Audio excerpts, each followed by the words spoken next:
Welcome to episode 4 of the Dermatologist and the Rabbi.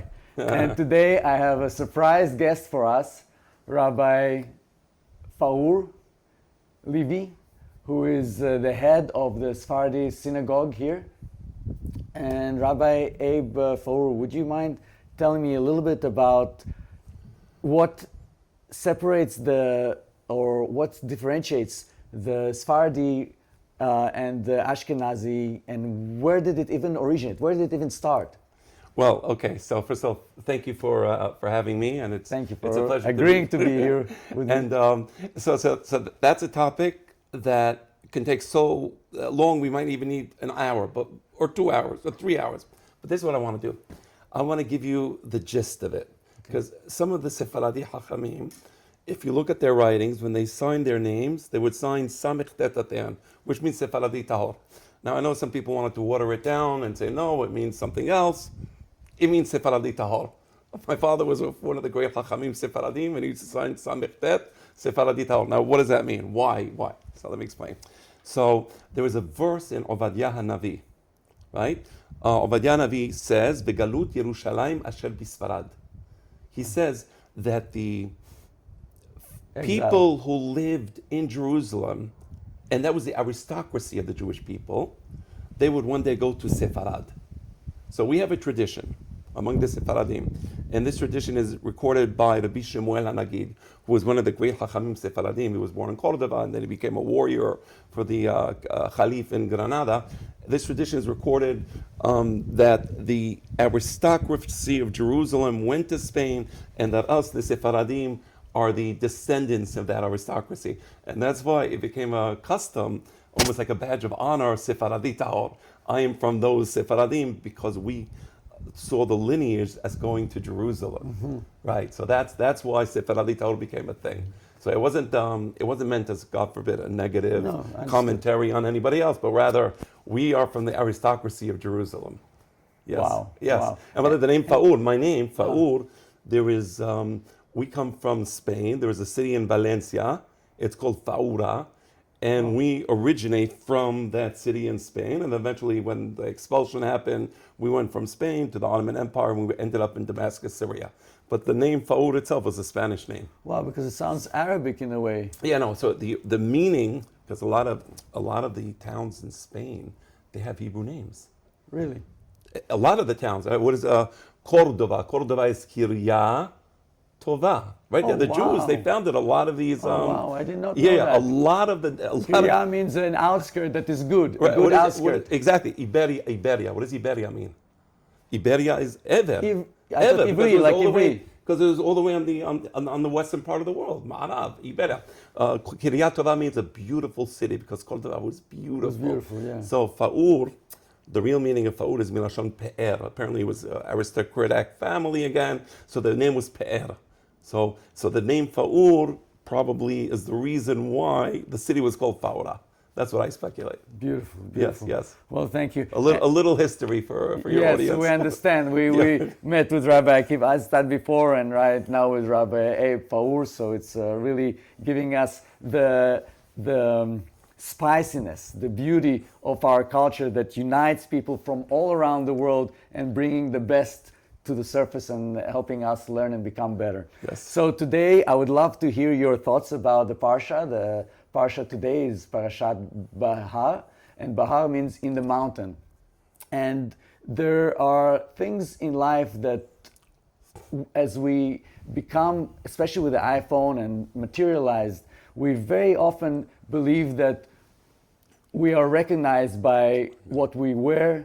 If we were Versace, Gucci, especially in schools, as a matter of fact, the school that we both we just realized went to in Israel, we had a uniform, so that whether you're poor or you're rich or whatever it is, everybody would wear the same uniform, which had the words "Ve'atznei leched" and walk humbly. Right. Whether we walked humbly or not, that's a different story, but you remember it all the time because it was on your shirt. So this Parsha talks about two very important aspects, and one of them that you wanted to speak about is, what does it really mean to be free? What does freedom really mean? And the other thing that I wanted to touch about is, how do we identify ourselves? Do we identify ourselves by what we own, by the watch, by the house, maybe by the people who work for us, or by what is inside of us. And this is what I wanted to speak to you, and if you can tell us more about the Parsha, what does it mean, the Shemitah and the Yuval? Sure, and those are exciting topics. I'm looking forward to discussing those, but let's get into the specifics, the specific laws set forth in the Parashat HaShavua. And there's laws related to real estate, there's laws related to the economy, obviously connected, real estate and the economy are connected, and the basic laws are as follows. Every 7 years, on the 7th year, all debt is forgiven, which is to say, a person has to take a loan from his friend, he went through a hard time, and then comes the 7th year, at the end of the 7th year, Erev Rosh Hashanah, that's it, the debt is wiped out. Okay, what's the purpose of this? To prevent the accumulation of wealth. If a person was in a situation where he needed to take a loan, and he couldn't repay back the loan, and now 7 years pass, and that's a long time to have the burden of a loan. Now, we're used to it. Of course, in America, you have to have a mortgage 15 years, 20 years, 30 years, whatever. But in Jewish thinking, 7 years, leave the guy alone. That's it. Let him go. Let him go. So at the end of 7 years, the loan is forgiven. That's the first law. Now, question. Yes. Does it begin 7 years from the time you took the loan, or is it just like a clock? Yeah. The time strikes 7, boom, and boom, and it's over. So you could have taken it at 6:30. Right, and I of know, the year. and I have money, and I know that next year is going to be Shenat Shemitah. Why would you want to then give it then? So the answer is yes, because the Torah says if you have money and your friend needs money, you have an obligation to help him. And is that in percent? They pay you in percent? I'm sorry that I'm asking those questions. What do you say pay in percent? So let's say I'm taking $10, and you say, okay, you'll have to pay me for each month $1 extra. Yeah. No, so we can reach whatever agreement we want to reach, provided that there's no interest. Oh, no interest. There's the Torah forbids interest on loans. So why? And it's very logical. I have money. I'm rich. That person is poor. I'm going to make money off his poverty. Does that sound right? No. Doesn't sound right. You want to lend him money? Lend him money. It's a human thing to do. He needs money and you have money. Lend him money. But to take interest, now you're making him poorer and you're making yourself richer. So the Torah says, no way. No. But we do it here in the United States. I know, but from the perspective of the Torah, and one of the things the Torah wants to achieve, it wants to achieve a people that is unburdened by a corrupt economic system. One of the problems in the West, and when I'm talking about socialism and communism, that's a different story. Those are really, I do not like, I'm just putting it out there. I don't know what your audience thinks. I don't think communism works. I don't think socialism works. We know it doesn't. That's why we all come to the United States. Exactly. That's why we all come to the United States. Nobody's running away to communist societies. Nobody's going Those to who Cuba. Do, we don't see them again. They're in the... Fair enough. So, but America has a problem. Capitalist societies have a problem. And that is the abuse of the middle and lower class by the upper class. So you just said, why do we charge interest? I agree. If a person needs money and you have money, the Torah says, from the Torah's perspective, part of being a healthy society, I care about my brother, I want to help him. And I'm going to help him and have an obligation to help him. But it's forbidden to take interest. That's a beautiful, that in and of itself is a beautiful idea. So that's the first law of the Shenat Shemitah. The next law, the land shall lay fallow. Don't work the land. Now, scientifically, when you overwork the land, you draw out the minerals, and eventually the land is going to become wasted. Right. But there's also a spiritual idea here. On the Sabbath, we rest. On the Sabbath, our animals rest. And the Torah says, let the land rest. The land is holy. It's beautiful. Let it rest. Right? So God created this beautiful world, and the world works perfectly, and it produces, and it produces, and it produces. But God says, once every 7 years, this land, let it rest. Don't worry. Have faith in God. I will take care of you. And by the way, when the Jewish people followed the laws of Shemitah, there was never a situation where there was a shortage of food as a result of following the Shemitah laws. Now, one of the things that you must realize is if you are not going to work the land on the 7th year, that means that you need for 2 additional years the food. Because you need to actually have the grain to plant, which you can't plant on the 7th year, you can only plant on the 8th year. That means you can only get it on the 9th year. Exactly. So God makes a promise here that no human would ever promise. He says, if you're going to do it, I'll account to you for 3 years. And indeed, that actually did happen. And indeed, that actually did happen. What actually happened was that there was such richness to the land. Now you can look at this spiritually, you can look at this scientifically, from a spiritual perspective, and we believe that God governs what we will get from our land and what we will get from our money and what we will get from our assets. So there was such richness to the land that we were able to store it away, live off that food, meaning eat the food, and then we would have seeds left over to plant in the 8th year, and we would be fine. But from a physical point of view, also agriculturally, just think of it. Yeah, you're giving the land to rest once every 7 years. That land is going to be bountiful. I think it also teaches us another lesson, and that's the lesson of not overindulgence. That's a lesson of keeping it for hard times, learning to save. Which I think otherwise you're like, oh no, the land is working. Let's keep working. Let's keep working it. Well, everything needs a break, and we need to learn how to live in a moderate life. So that's I like beautiful. That idea. That's a beautiful idea. That's why the Torah says that on Shabbat your animals must rest. You say, why does the animal need to rest? No, let it rest. Let it rest. Stop working. It's okay. It's okay. You'll be fine not working on the Sabbath. That's a beautiful idea. Amazing. Yeah. And beyond that, also the people. Can you tell me what's going on the 50th year? Yeah. Yuval? So the Judaism had a system of indentured servitude. Now people like to translate the word eved as slave. But the truth, there was no relationship between slavery in the ancient world. For example, in Rome, if you hit your slave, if you beat your slave, by God, people, if they killed their slave, it would be like nothing, like it was your property. Right. And we know what happened in America as well. Right. Okay, so this is not a pleasant part of our history, of human history, of American history, of the various countries that practice slavery. In Judaism, we didn't have that. In Judaism, if God forbid, somebody would hit a slave, let's say, and the tooth would get knocked out, that's it. He's going for freedom. We didn't tolerate this. So I call it indentured servitude. There were people who were on hard times and they needed to work. So you would become an indentured servant for a period of time. Now, the period of time would come to an end in Shenat HaYovel. When the Jubilee year came, everybody became free.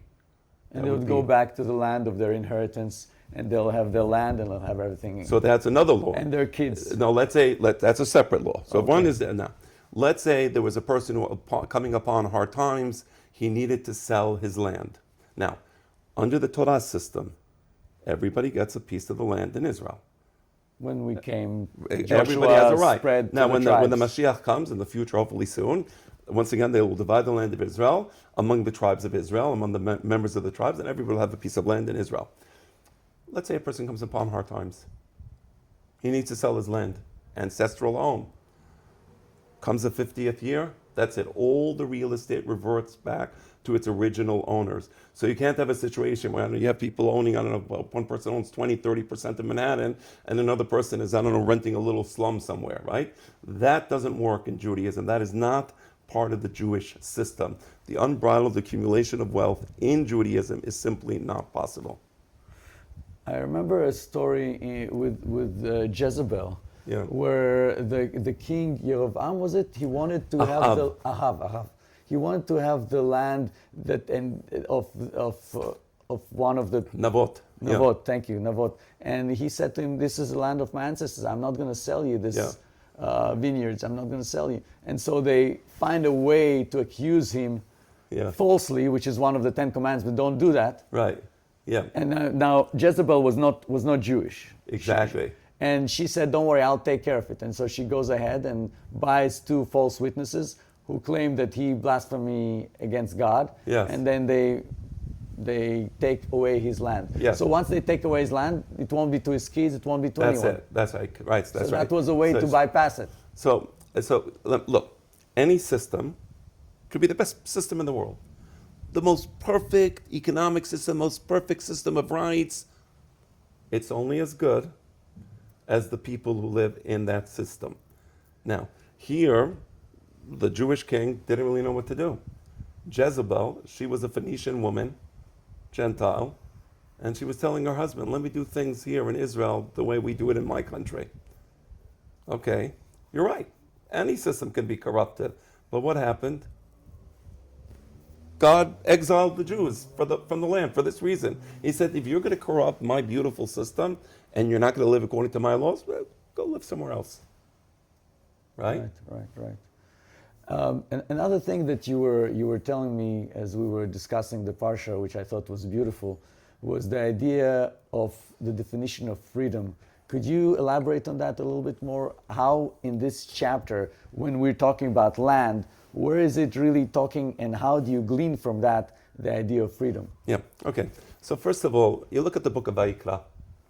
It has many laws. The entire book of Vayikra has very, very few stories, but almost the entire book is laws upon laws upon laws. Look at this week's parasha. It's called Behar Sinai, in Mount Sinai. So the pasuk says, "Vaydaber Adonai el Moshe Behar Sinai lemor." God spoke the following words to Moses at Mount Sinai. Okay? But hold on. Didn't he speak the other words at Mount Sinai? The other laws? All the other laws? Right. Only these laws were spoken at Mount Sinai? So I want to explain that. And this has to do with the idea of freedom. And this is something that my father, alav shalom, explained to me. These laws were spoken at Mount Sinai like the other laws were spoken at Mount Sinai.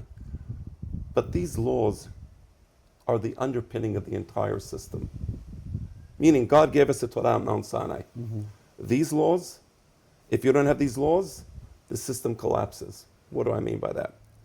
In order for a nation to be free, freedom means freedom under the law. We can talk about that later. But you can't have freedom under the law if you are economically burdened by a system that essentially enslaves you. Now, let's say America, we slaves in America. No, of course not. We're not slaves. Really? So, if a person doesn't want to work, and his wife doesn't want to work, and he doesn't want to follow the rules of the game, he's gonna survive in this country? Is that the way it works? Or can a person say, I just want to be a simple person working 9 to 5? Does that work in this country anymore? There's so many economic burdens, so many they get different support levels from the government. They get support from the government, so now you're subject to the government. Okay. Is that free? I don't know. I'm wondering. Because I had one of my workers, she was coming to the office, she said people would look at her and laugh. It's like, we're sitting at home and making money, you're working so hard and paying the taxes, why are you doing that? Yeah. So she was upset at that when she heard them laugh at her.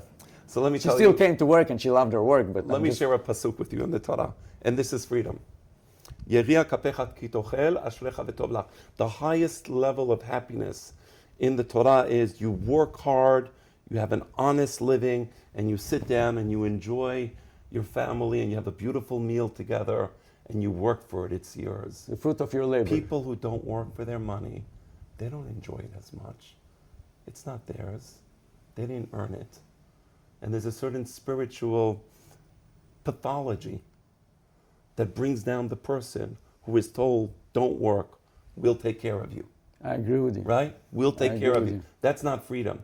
The human spirit wants to produce, wants to accomplish. That's right. It reminds me of a beautiful law in the Torah. Right. I think the Rambam said that the highest level of charity is giving a person a job. It's not giving him money. Yes. But it's actually giving him a job. Yes. So getting back to your question, so why Behar Sinai? Because God was telling Moses, if you don't give the people economic freedom, A, the opportunity to work, A, you give them land, B, there's going to be no accumulation of wealth, right? Debts are forgiven, land returns to its original owners. So the system of economic freedom is the foundation for the Torah given at Sinai.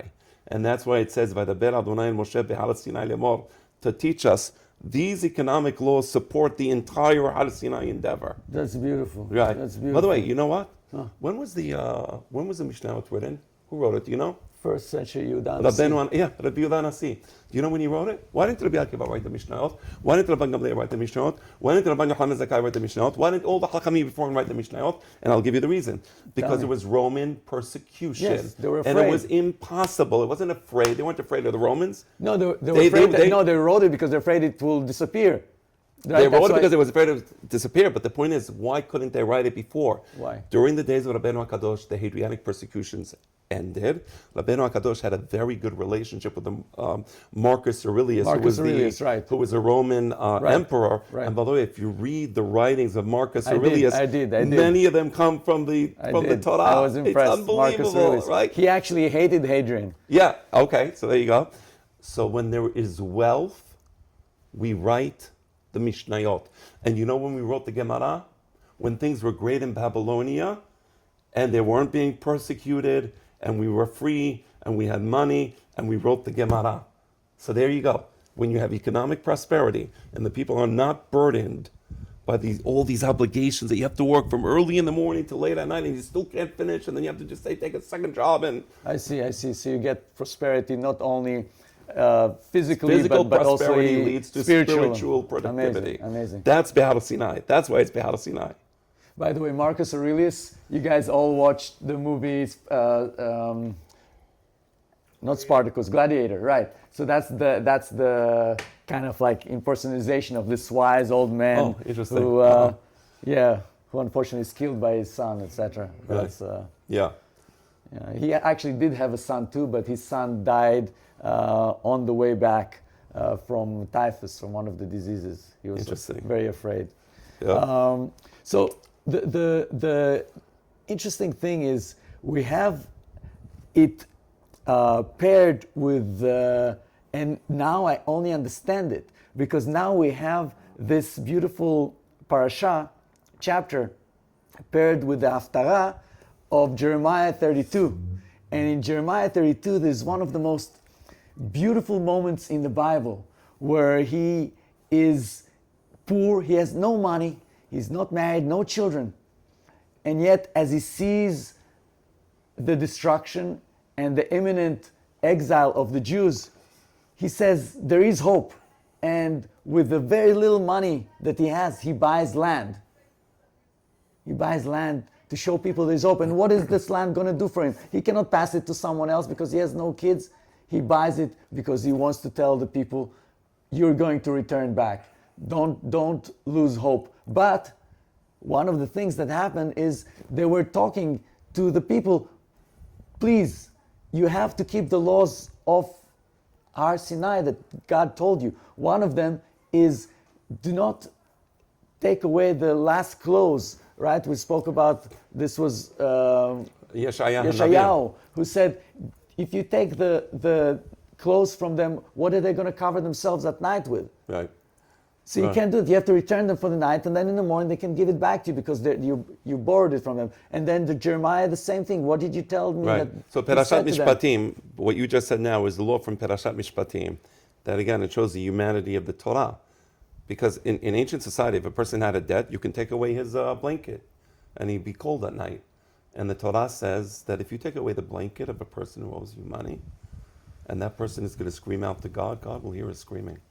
And I don't want to say what's going to happen as a result. So, but now to your other question about Jeremiah. Oh, yes, that's right. So we have the Jubilee law. And the Jewish people, they were told by Jeremiah that Beth HaMikdash was going to be destroyed because they were doing idolatry and they were not following the Torah. Okay, comes the Jubilee year. Jeremiah tells them, listen, you guys, you were not following the Torah. You guys were doing idolatry, all these terrible sins. But you know what?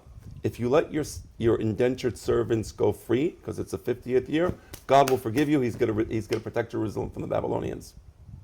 Okay? Great. They let them go free. After they let them go free, they chased them down. Unbelievable. And brought them back. Unbelievable. And Jeremiah said, that's it. This was like the seal of the decree that Jerusalem will be destroyed. And why? Because we have this beautiful system that is for our benefit. We cannot imitate the Gentiles and take their economic systems. No, we have an economic system that is divine. and it's supposed to engender love between man and engender freedom, so that we can do great things with our lives, like produce a Mishnayot, like produce a Gemara, and who knows what else we're going to produce when the Mashiach comes. What you just said reminded me of the inspiration that it gave to the Bell of Liberty. So the Bell of Liberty in Philadelphia, standing for Philly means love, Delphia people, brotherly love, was said by William Penn in 1701. He said the charter for Pennsylvania, where he wanted to have freedom of religion for all people in the land, and he had the bell. And 50 years later, in 1751, they decided to put a statement on that bell, on that Liberty Bell, and that statement was, do you remember? The pasuk in Hebrew is "Ukratem deror la'ares lechol yoshevea." You should call freedom or call liberty upon the land and all of its inhabitants. And all of its inhabitants. So this is chapter 25, line 10. And this line was taken from the Bible. And in and of course it became famous, the Liberty Bell became famous for emancipation, for abolition, for women's suffrage. It really represented freedom for all the people around the world, not only for people in America. And it was believed that there was a beautiful story that made this bell popular, that in 1776, during the Declaration of Independence, they rang the bell to announce that the Declaration was actually said out loud, and that we are going to be an independent nation, where all men are created equal under God. And in 1955, Pennsylvania made a replica of that bell and sent it to Israel, where they wanted to be in the Knesset, in the governing body. And later on, that bell was moved with that inscription to a garden, to a park called Liberty Park in Jerusalem. In Jerusalem, of course. In Jerusalem. And the idea was that this brotherly love has its origin in Israel, in the Bible, in Leviticus, in Jeremiah, in Jerusalem. And I think this is a beautiful idea, where the recognition of the light, of the pillars that make this country the great country that it is, finds its origin, finds its source, its inspiration in the Bible, and in the brotherly connection with its roots in the Holy Land, in Israel. Yes, lovely. So I found that fascinating. Yeah. Let me tell you something about liberty. Yes. Because you spoke about the Liberty Bell, and prominent in those days was Benjamin Franklin. Right. And Benjamin Franklin wrote quite a lot about liberty. He had a Jewish friend. His Jewish friend was a Chacham, David Nassi, Dr. David Nassi. Dr. David Nassi was from Suriname. And what happened is Suriname in South America, off the coast of, I think off the coast of Brazil. If I'm not mistaken, I don't know exactly where it is, but Suriname. Okay. He came to America, Dr. David Nassi. There was a yellow fever epidemic, and Dr. David Nassi was a great doctor, and he was able to help people with the yellow fever, and he stopped the epidemic. I think it was going to be in Philadelphia, if my memory is correct. Benjamin Franklin was very impressed by Dr. Nassi. He invited him to be a member of the American Philosophical Society. He was Sephardic, Chacham, invited to be a member of the Philosophical Society in the 18th century. Very interesting. And he writes about liberty. And he is critical of the French Revolution. Because, the French Revolution led to the reign of terror. Right, the 100 years. Which was just, it was just unspeakable. Right. But this was done in the name of freedom. That's a very good point. And he says something beautiful. And my father writes about it in my father's book, The Horizontal Society. And you speak about brotherly love. That's the horizontal society, where people feel a sense of equality amongst each other. Interesting. Right? So he speaks about it. I want to read to you just one paragraph of David Nassi, because it's very profound. And the gist of the matter is, before I read the paragraph, liberty means freedom under the law. Freedom with no law is wantonness. Right? Now, the night of Pesach, we celebrate our freedom. What do we do the night of Pesach? What is it called? We sit on Lel ha... Matzot. What do? We do with that ceremony is called The Seder. Seder. Seder. Yes. There you go. Order. What does Seder mean? Order. Order is the opposite of wantonness. There are rules, right? When you eat the karpas, how you eat the karpas, when you drink the wine, how much wine you drink, right? Rules. Okay. So liberty is freedom under the law. And I just want to finish with this one paragraph. It's a 3-sentence paragraph. And this is from David Nasi. Liberty is the most favorite word of our generation, used at every instance. Now too. But what? Yeah. Now too. But without knowing what it means.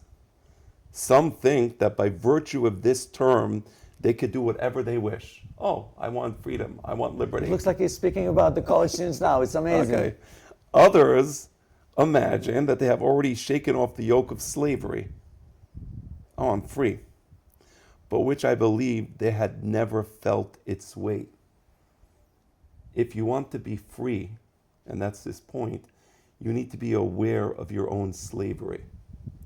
If you're not aware that you are a slave burdened by economic burdens, well, that's why that's a Behar, ideas imposed by the government upon you. You may do this, you must think this, you may not say this, you may not do this, right? We will tell you how to think. Communism, socialism, fascism, right? Right? If you don't realize you're a slave, you can never be free. And that's why we start Leil HaSeder, Avadim Hayinu Lefaro B'Misraim.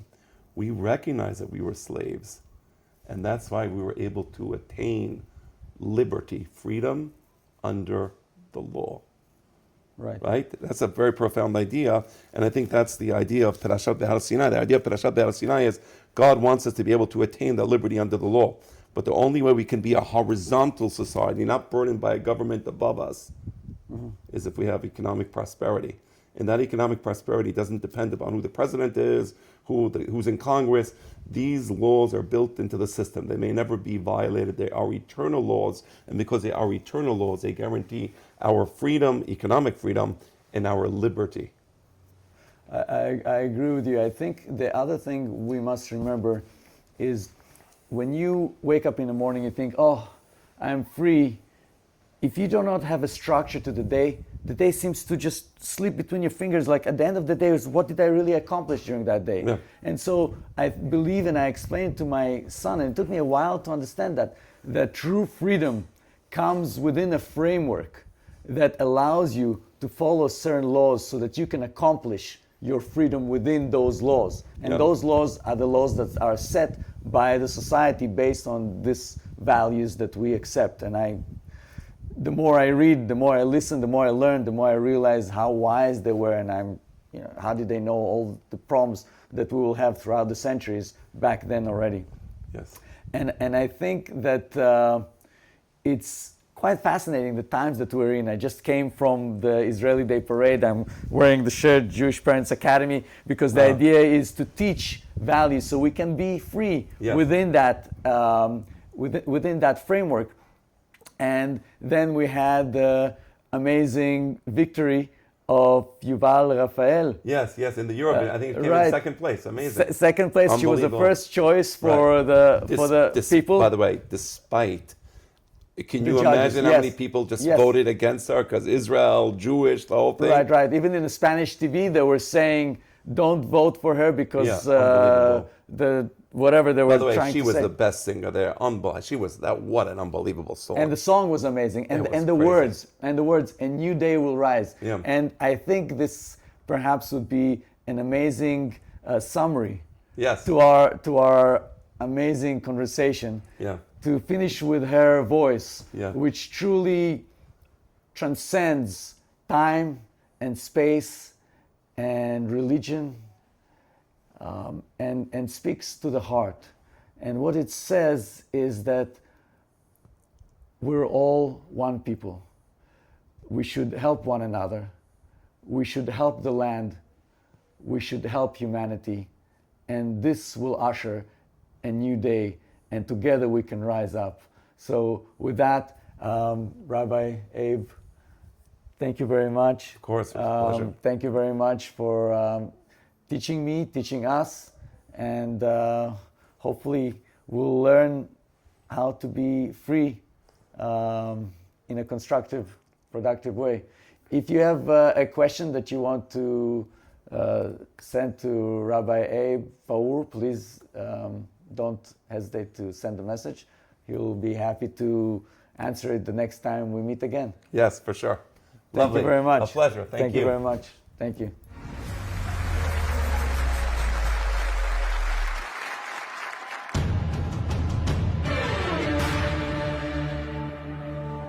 And even if you say goodbye, you'll never go away. You are the rainbow in my sky, my colors in the gray, my only wish upon a star, sunshine in the day, the only song that my piano ever plays. And even if you say goodbye, you'll always be around to lift me up and take me high, keep my feet close to the ground. Are you proud of me tonight? Dreams are coming true. I choose the light, nothing to lose if I lose you. New day will rise, life will go on. Everyone cries, don't cry alone. Darkness will fade, all the pain will go by, but we will stay, even if you say goodbye. Et même si tu dis adieu, tu ne partiras jamais. T'es l'arc-en-ciel dans mon ciel bleu, mes cœurs dans le cri, on se souhaite sous un ciel d'art, un rayon de ma journée, la seule chanson que mon piano peut jouer. New day will rise, life will go on. Everyone cries, don't cry alone. Darkness will fade, all the pain will go by, but we won't stay, even if you say, yeah, they will rise, life will go on. Everyone cries, don't cry alone. Darkness will fade, all the pain will go by, but you won't stay, the love of my life.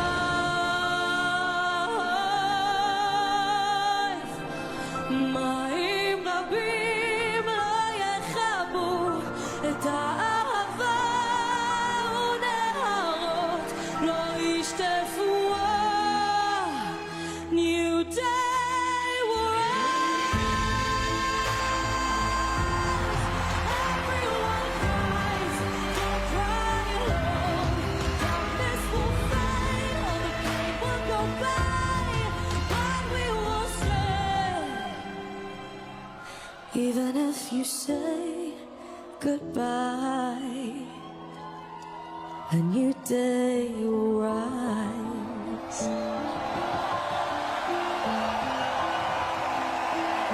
A new day will rise.